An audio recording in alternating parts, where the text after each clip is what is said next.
गोजोननाय जासिबाय जोंनि जिथुनिखि सानथामनि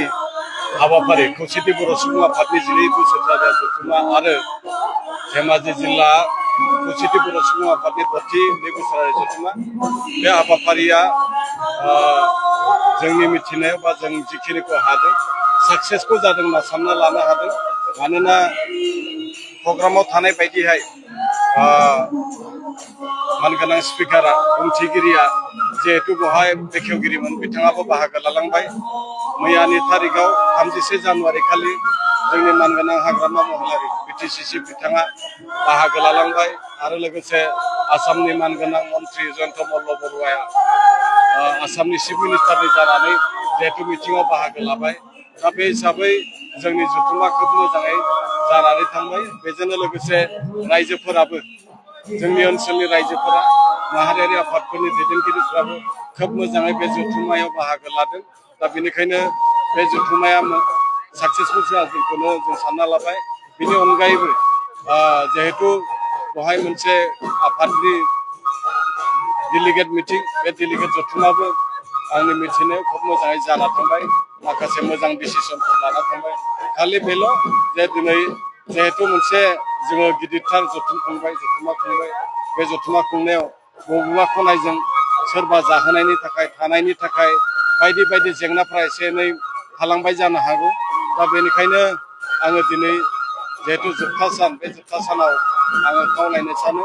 बे निजिनि हारिनिनो मोनसे अनुष्ठान मोनसे हाबाफारि होननानै बयबो जाहाथे बेखौ जोङो गावनि गोसोआव माबा मोनसे गाज्रि सानाबालासिनो आलादा खोथा सानाबालासिनो गावनिनो हाबाफारि होनना सानना लानाय जोंनि बानजाय आफादनि गासैबो बिबानगिरिफोरखौ माबा मोनसे बुंफ्लांदोंबा रायफ्लांदोंबा गोरा खोथा बुंबायबा बेखौ जाहाथे गाज्रि मोना बेखौ जों खावलायनाय थाबाय बेजों लोगोसेनो जिहेतु जोंनि बर' रायजोफ्रा बे ओनसोलनि रायजोफ्रा धेमाजि जिल्लानि बर' रायजोफ्रा गोबांथार गावसोरनि फिजिकेल मेन्टेल आरो फाइनान्सियेल सापर्ट होनानै बे जथुम्माखौ जाफुंहोनायाव थोजासे बिहोमा होबाय बेनि थाखाय जोंनि बे ओनसोलनि गासै बर' रायजो राजाफोरखौ आरो लोगोसे साखाथि फाखाथि थानाय जायफोर माने बेफार बानिज्य खालामग्रा बिथांमोननिफ्रायबो जायफोर जोंनि माखासे फालांगिगिरिफोर दङ बिथांमोननाबो जिहेतु बे जथुम्माखौ जाफुंहोनायाव राङारि मदद फिजिकेल मदद होबाय बेनि थाखाय आङो बानजाय आफादनि जानानै बिथांमोननो साबायखरखौ बावदों बेजोंनो लोगोसे जोंनि आलासि बिथांमोना जिहेतु खोब मोजाङै बाहागो लाबाय बे बाहागो लानायनि थाखाय गासैबो जोंनि आलासि बिथांमोनखौ आं साबायखर बावदों आरो आसामनि खना खनला थानाय फैनाय गासै मोन 24 जिल्लाजों लोगोसे बेवहाय त्रिपुरा आरो वेस्ट बेंगल नेपालनि हादोरनिया माबा मोनसे खारनाव सफैनो हायासै दा बेवहाय बिथांमोना बाहागो लादों बबे खनाजों मा जाखो बेखौथ' जों हमनो हायासै अब्लाबो जों हानायखिनिखौ जों जुजिनानै बिथांमोनखौ जाहोनाय थाहोनाय जों सेस्था खालामनाय दा बेनि थाखाय साबायखर दं बेजोंनो जोंनि मार्च फर्स हानजा भलन्टियारफोर हानजा जोंनि माने मोसाखावरि आरो जोंनि गोबांथार डिपार्टमेन्टफोरा खोब हर सान नांथाबबाय थादों बेनि थाखाय आङो मेन बडिनि जानानै बिथांमोनखौ साबायखर जासिबाय बेजों लोगोसे नोंथांमोना social media print media electronic मिडियाफ्रा नोंथांमोना बे जोंनि दिनैनि बे हाबाफारिफोरखौ फोसावनायाव बुहुमनि सुबुंफोरनो फोसावनायाव रायजोफोरनिसिम लाना थांनायाव खोब बिहोमा होबाय बेनि थाखाय स्पेसियेलि नोंथांमोनखौबो आङो बानजाय आफादनि जानानै साबायखर बावबाय आरो बेजोंनो दिनैनि जिहेतुनि जोबथा सान बे जोबथा सानाव जोंनि गाहाय आलासि हिसाबै रनज पेगु बिथाङा फैगोन दसे समनि उनाव बेजोंनो लोगोसे जोंनि बानजाय आफादनि मानगोनां आफादगिरि रुप भुबन पेगुआ फैगोन दा बिथांमोना फैनानै दसे समनि उनावनो जोंनि गेवलां मेल जथुम्मा जागोन बेबायदिनो जोंनि हाबाफारिया जाफुंलांसिगोन आङो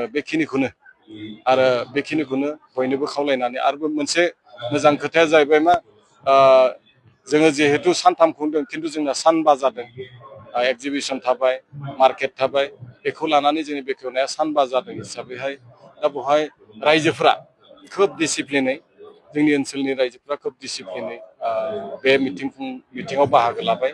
खुनु जेबो दावराव दावसि खालामासै बेनि थाखाय आङो जोंनि बानजाय आफादनि जानानै जों खावलायनानै दा मोनायावबो जाहाथे हारिमु बिलिफां जिहेतु दङ जोंनि आसामनि मुंदांखा